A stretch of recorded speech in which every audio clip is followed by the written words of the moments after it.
Yeah. Check the terminal, check the specs. Let's build. Yeah, I'm calling the Foxit API, watch the system connect. Welcome, everyone, to Developer Week 2026.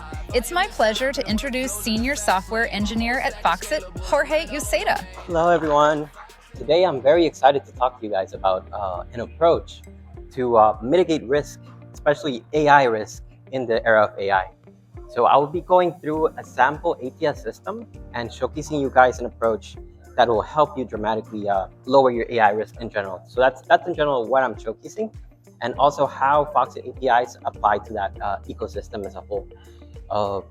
There's a bunch of use cases for our PDF services APIs, for document generation APIs that we will be exploring through this demo. And we support very high volume document automation. So let me get started on that demo. So if you head over to auditable AI systems with foxit.pages.dev, you can copy this link and you'll be able to access the source code of this live demo if you would like. And this, let me open it up right here. So this will give you a link to a workshop, which you feel free to explore on your own while we have this talk, or you can simply just walk with me through the presentation and we can go over it together. So yes, this workshop is designed there to find out an approach and explore an approach on minimizing API surface area, basically, and treating event sourcing as an overall architectural strategy that can turn documents into an auditable, replayable record. This is very important in AI because AI is probabilistic, as you may know, and our ecosystem is deterministic. So that means we are able to process documents not in a statistical manner. That's the main purpose. And what I'll be showcasing is an ATS system that has an applicant's view and allows you to perform actions related to tracking applicants, basically. So this is an applicant tracking system. It'll have an applicant's view like this, and it'll follow a source-driven system design there. So the deterministic systems form the backbone, and AI operates within those bounded reasoning layers. That's our theory, at least, here.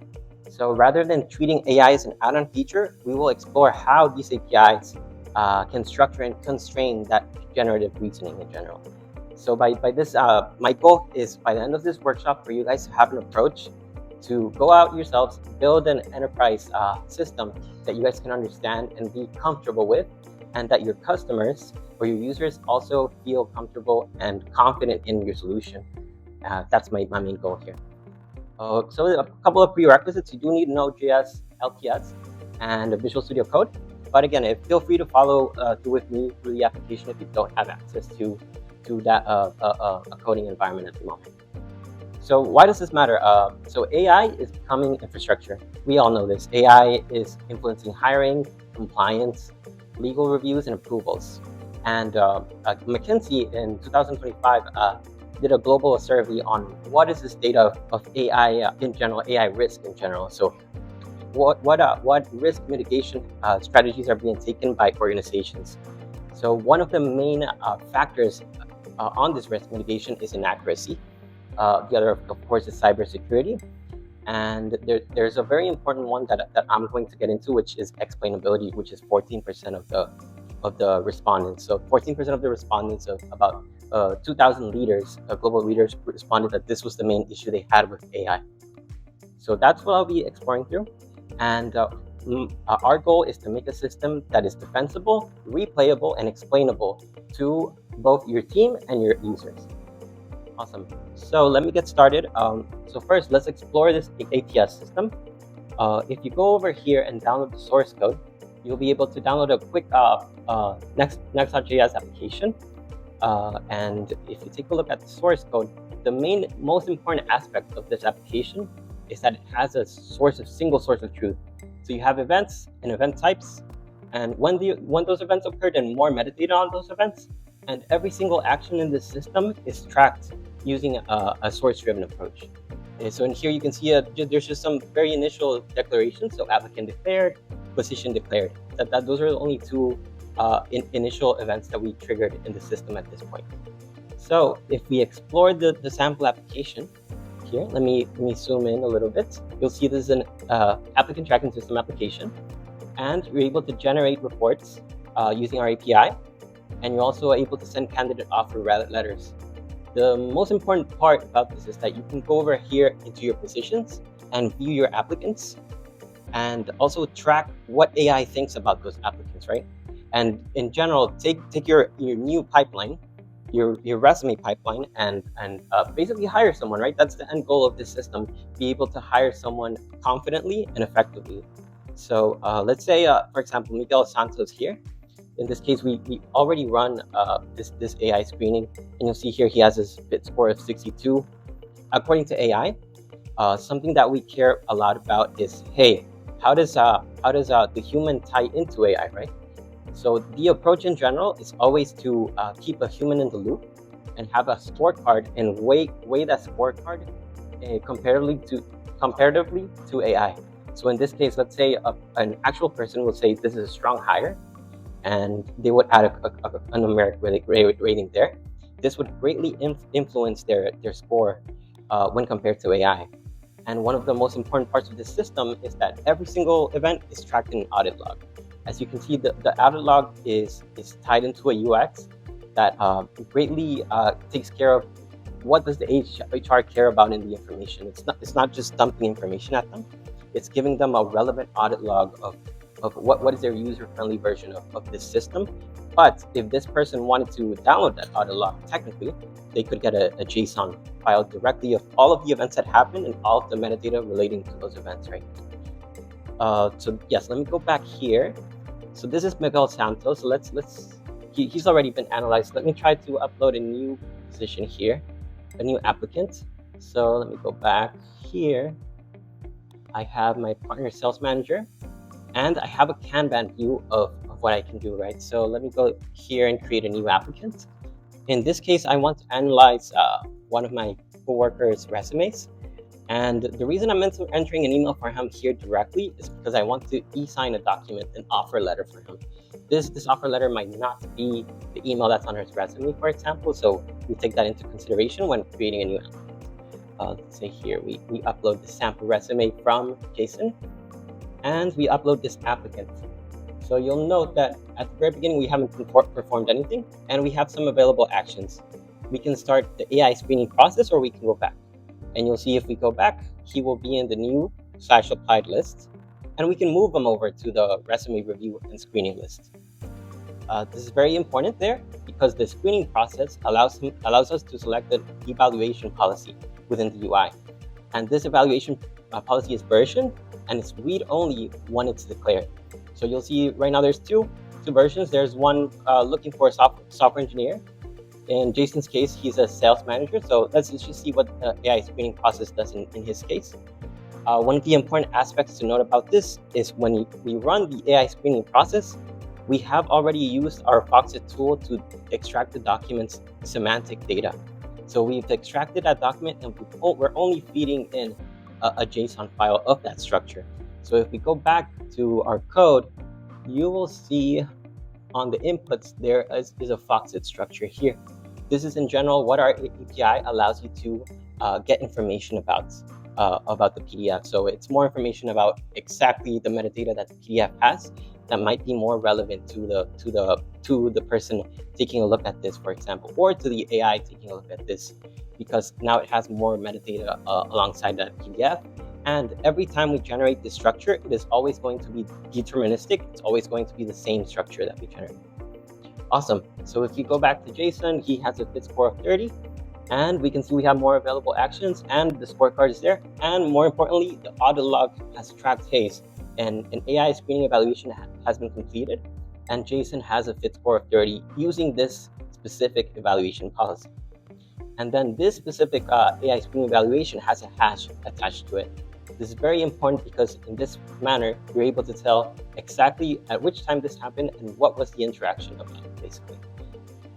Awesome. So let me go back here. We have Jason, we have fit score of 30.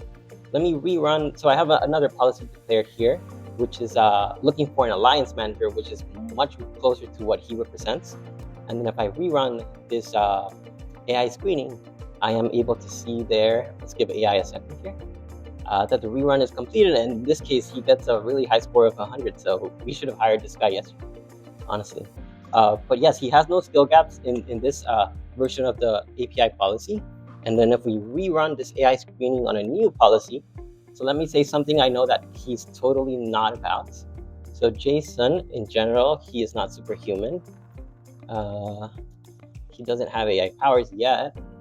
And let me add an instruction looking for Superman needs to know sales. I'm just going to enter that without spaces to see what I get.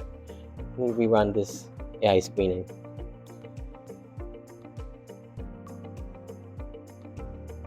Yeah, awesome. So in this case, I've set the lowest fit score to be 30. So he got the lowest score possible. And you can see there, this is what AI thinks about it. And also we can send him a direct offer letter if we would like.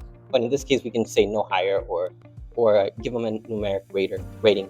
The most important thing in your system is to make your customers comfortable with your system, right? So if you go back, you're able to see that Miguel Santos is still at the top of this system, and Jason Welch is still underneath that. But let's reapply the policy that is successful for Jason, which is, hey, I'm looking for an alliance manager. Let's do that. Let's do that again. Awesome. So we know Jason gets 100 on this evaluation policy. So let's send him an evaluation letter. Let's send him an offer letter. And if we continue with this, we're able to quickly access an eSign sending session. This is, again, very important for compliance reasons, so that you're able to track what's happening with the document. So in here, if I drag and drop the signer name and the signature field, let me click on send here. Awesome. So this is just the email template that he will receive. So I'm just going to say hi, Jason, because he knows me personally. Hi, Jason. All right, cool. So let me click on send. This has been sent for eSign, and the most crucial aspect there is that the customer again feels very much in trust with the system and in trust that the system has a single source of truth. So you see that the eSign session information is tied to the audit log itself. So I know, hey, latest eSign status for Jason is now shared, and we've sent the offer letter to Jason. So Jason, can you proceed to sign your document? Awesome. So now if I refresh my UI here, I'll see that the offer package is fully executed, and Jason is now, we can now move Jason to the next step, right? So the next step for him is send to hire.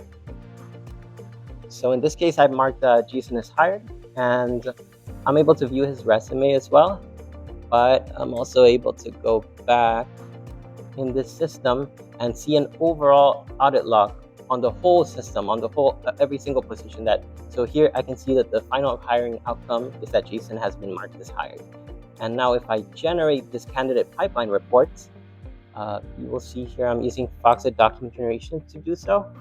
And I will receive a report of what happened within the system, right? All of this is crucial in an enterprise ecosystem where you slowly apply AI, right, into this ecosystem. So in this case, we have hired at 10%, and now we have one person that's been hired. So let me mark another person as closed as an example. So let me go back to partner sales manager, back to positions, and take my look here. So let me mark Miguel as closed here. So I marked this applicant as closed. Actually, I'll mark everyone as closed. So let me do that as well. I will not send this guy an offer letter, and I'll also mark them as closed there. So now if we go back into the system and we generate the report again, we will see that reflected in the report in our system. You will see here, we have new applied, resume review screening, hired to close, and now we have 20% close. And this system is fully integrated in a way that the customer feels in trust with this system. So I would say that's in general what the source-driven approach is about. Having a user experience very tied into your workflow is very crucial in general for people to trust AI. So I would definitely, I'm definitely a proponent of event source programming ever since it's been released. And I think it has a very crucial application when it comes to AI, I would say. So feel free to follow this tutorial. The rules of the road there are that AI never owns a workflow state, and every workflow state is deterministic, and every critical transition happens in an event. Every critical transition has to happen in an event. There is one downside to this approach, is that it's definitely storage. So the more events that you store, the more SSD costs that you have, SSD storage costs that you have. So you need to mitigate that slowly by only considering the crucial events. What is the crucial log that you need to store in your system? You cannot store every single event. You need to evaluate what are the most crucial events that matter for compliance reasons. And very important there that the UX renders from event history a timeline that is relevant to the person looking at it, so that they have a very good understanding of what's happening within the system. So here's more of the tutorial that I was showcasing there. And here's the audit log. Here's the accountability loop aspect, and as well the summary that we got from this pipeline. Yeah, so if I download that audit log again, and if I go back to my hiring activity, you'll see that even the pipeline report generated event is stored in the audit log. This is because of access reasons or compliance reasons. Let's say you have to monitor, even if a document is just generated or exported, imported, all of that needs to be part of your single source of truth, essentially. In this way, you're able to mitigate AI risk and control where exactly are you applying AI into your application. So feel free to create your own Foxit Developer API account. You can claim 500 free API developer credits to play around with document generation, document manipulation, and eSign in general. So my conclusions would be there. Policy-bounded AI makes decisions explainable and versionable, and Foxit APIs provide a reliable document and signing primitives. So you can use extraction for stable inputs, always expecting the same results using extraction, and document generation for stable artifacts. So stable document generation, and eSign for accountable approvals. So that would be my call to action. Clone this repo and adapt the pattern to your own workflow. You can think about applying this workflow into procurement approvals, compliance reviews, contract intake forms, claims processing, onboarding, or any type of HR form, any type of document that needs to be tracked and compliant. I would, if you are applying AI into that, I would definitely consider event sourcing as one of the main patterns to take a look at when developing your enterprise applications. Well, thank you. I'll be around for a couple more. Feel free to reach out if you have any questions. Thank you for your time. Yeah, I'm calling the Foxit API, watch the system connect. Got that document generation, what'd you expect? High volume eSign, putting workflows in the fast lane. My whole stack is scalable, I'm running the whole domain. Yeah, I'm calling the Foxit API, watch the system connect. Got that document, trying to read you,